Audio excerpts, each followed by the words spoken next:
الرحمن الرحیم۔ السلام علیکم ڈیئر اسٹوڈنٹس، امید کرتی ہوں کہ آپ سب لوگ خیریت سے ہوں گے۔ بچوں، آپ کی جو آن لائن کلاسز ہیں اس میں آپ کو ویلکم کرتی ہوں۔ تو ہم پریویسلی ہم نے کیا تھا اپنی ہیومن جغرافی میں سے ہم چیپٹر کر رہے تھے بستیوں کی اقسام، یعنی types of towns and settlements. تو اس کے بارے میں ہم پڑھ رہے تھے۔ اس میں ہم نے دیہی بستیاں پڑھی تھیں اور اس کے بعد ہم نے شہری اور دیہی بستیوں میں فرق پڑھا تھا۔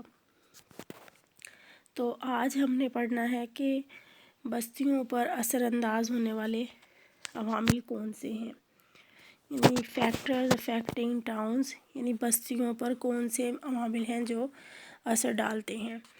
تو ہمیں یہ پتہ ہے کہ انسان کی جو سب سے اہم ضرورت ہے وہ روٹی، کپڑا اور مکان، یعنی انسان کو کھانے کے لیے چاہیے، رہنے کے لیے شیلٹر چاہیے اور اس کو پہننے کے لیے کپڑا چاہیے۔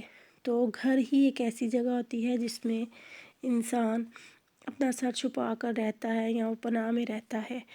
تو پہلے انسان جو تھے وہ جھگیوں میں رہتے تھے، ہٹس میں رہتے تھے، لیکن آج کے دور میں جو بستیاں ہیں یا جو گھر ہیں وہ پلانڈ طریقے سے بھی بن رہی ہیں اور ان پلانڈ بھی ہیں۔ تو آج کا دور کیونکہ تبدیل ہو گیا ہے، یعنی کہ پہلے سے زمانہ بہت بدل گیا ہے، تو اس وجہ سے ہم ہیومن جغرافی میں جو ماہرین ہیں وہ دنیا میں جو سیٹلمنٹس ہیں، یعنی بستیوں کی جو اقسام ہیں اس کے بارے میں بہت زیادہ بات کرتے ہیں، اور اس کے بارے میں اس بارے میں بھی بات کرتے ہیں کہ کوئی بھی اگر بستی موجود ہے تو اس کے بننے کی وجہ کیا ہے، یا وہ سیاسی طور پر بنی ہے، سماجی طور پر بنی ہے، کس وجہ سے وہ وجود میں آئی ہے۔ تو اس کے لیے جو مناسب فیکٹرز ہیں جو بستیوں کو افیکٹ کرتے ہیں وہ کون سے عناصر ہیں، اس کے بارے میں اب ہم دیکھ لیتے ہیں۔ اس میں نمبر 1 ہے آپ کا بستیوں کے لیے مناسب جگہ۔ اب بچوں ایک بات یاد رکھیے گا کہ پرانے دور میں بالکل ایسے تھا کہ اگر لوگوں کو جگہ ملتی تھی، جہاں پر جگہ ملتی تھی یا جہاں پر کوئی 2-4 سہولتیں میسر تھیں وہاں پر وہ بستی بنا لیتے تھے۔ ایک مکان بنتا تھا پھر دوسرے مکان بننا شروع ہو جاتے تھے، یعنی کہ اگر جہاں پر دریا کے کنارے اگر لوگوں کو پانی نظر آیا تو وہ لوگ وہاں پر بستی بنا لیتے تھے۔ یا حادثاتی طور پر ایسا ہوتا تھا، جیسا کہ ہم اپنے مذہب کے بارے میں اگر بات کریں تو حضرت حاجرہ علیہ السلام جو تھیں، جب حضرت اسماعیل علیہ السلام کو لے کے مکہ کے صحرا میں پھر رہی تھیں تو وہاں پر کچھ بھی نہیں تھا، نہ چرند پرند تھے نہ کچھ اور تھا، لیکن جو ہی حضرت اسماعیل علیہ السلام کے ایڑیوں سے آب زمزم رواں ہوا تو وہاں پر پانی کا ایک چشمہ پھوٹ پڑا، اور وہاں سے جب جو لوگ سفر کرتے ہوئے جا رہے تھے وہ وہاں پر آ کر ٹھہرنا شروع ہو گئے اور آہستہ آہستہ مکہ شہر آباد ہو گیا۔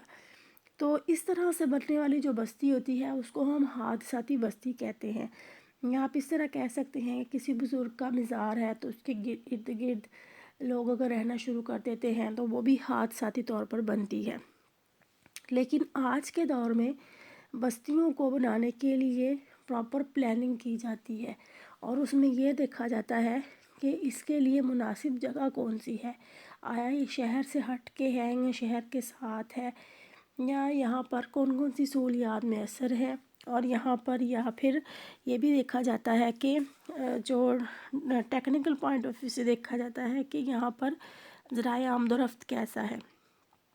تو پرانے زمانے میں اس چیز کا خیال نہیں رکھا جاتا تھا، ذرائع آمد و رفت کو اتنی اہمیت نہیں دی جاتی تھی، لیکن آج کے دور میں مناسب جگہ کا انتخاب کیا جاتا ہے، پھر وہاں پر بستیاں جو ہیں وہ بنائی جاتی ہیں۔ پھر اسی طرح سے نمبر 2 آ جاتا ہے آپ کا پانی کی فراہمی۔ یہ آپ بار بار ہیومن جغرافی میں ایک لائن پڑھتے ہیں کہ river is a life line, یعنی پانی جو ہے وہ زندگی کی علامت ہے۔ تو جہاں پر پانی موجود ہوتا ہے وہاں پر بھی بستیاں خود بخود آباد ہو جاتی ہیں۔ ابھی میں نے آپ کو اس کی مثال دی ہے۔ تو پانی کی فراہمی جو ہے آج کے دور میں بھی یہ دیکھا جاتا ہے بستیوں کو پلان کرنے سے پہلے، ٹاؤنز کو بنانے سے پہلے، کہ یہاں پر پانی کہاں سے آئے گا۔ ہم جتنی بھی پرانی تہذیبیں دیکھتے ہیں یا جن کی بھی بات کرتے ہیں، اس میں ہم یہ دیکھتے ہیں کہ وہاں پر پانی جہاں پر قریب تھا وہاں پر بستیاں آباد ہوتی تھیں۔ ایسا نہیں ہوتا تھا کہ پانی بہت دور ہے، اس کو نہر کھود کے لے کے آئیں گے، ایسا کچھ بھی نہیں تھا۔ یہ کوئی کانسیپٹ نہیں تھا کہ وہاں پر نہر کھودی جائے گی یا کچھ کیا جائے گا۔ آج کے دور میں بھی اس چیز کا خیال رکھا جاتا ہے کہ جہاں پر پانی موجود ہو وہاں پر جو ہے وہ ٹاؤنز کو پلان کیا جائے۔ تو پانی کی فراہمی ایک بہت بڑا فیکٹر ہے جو بستیوں کو متاثر کرتا ہے۔ اس کے بعد بچوں آ جاتی ہیں کاشت کی سہولتیں، یعنی انسان نے جو پہلا کام کیا تھا زمین پر آنے کے بعد، وہ یہی کیا تھا، اس نے زراعت کی تھی۔ وہ ہنٹنگ ضرور کرتا تھا، جنگلی جانوروں کو شکار کرتا تھا یا درختوں سے جو تھے پھول پتے وغیرہ توڑتا تھا، لیکن کاشتکاری جب انسان نے سیکھی تو اس نے اپنے آپ کو سویلائز کرنا شروع کر دیا۔ تو انسان نے دیکھا کہ میں زمین کے اوپر مختلف چیزیں اگر اگا سکتا ہوں تو وہاں پر اس نے رہنا شروع کر دیا۔ جہاں پر اس کو زمین جو تھی وہ زرخیز ملی تو اس نے وہاں پر رہنا شروع کر دیا۔ تو یہ ایسا ہی ہوتا ہے کہ جہاں پر زمین کاشتکاری کے قابل ہوتی ہے یا کاشتکاری کی سہولیات میسر ہوتی ہیں، مطلب سہولیات میں یہ بات آ جاتی ہے کہ زمین زرخیز ہو، آب و ہوا اچھی ہو، بارش ہوتی ہو، تو ان تمام چیزوں کو دیکھتے ہوئے انسان وہاں پر بستیاں بنا لیتے ہیں۔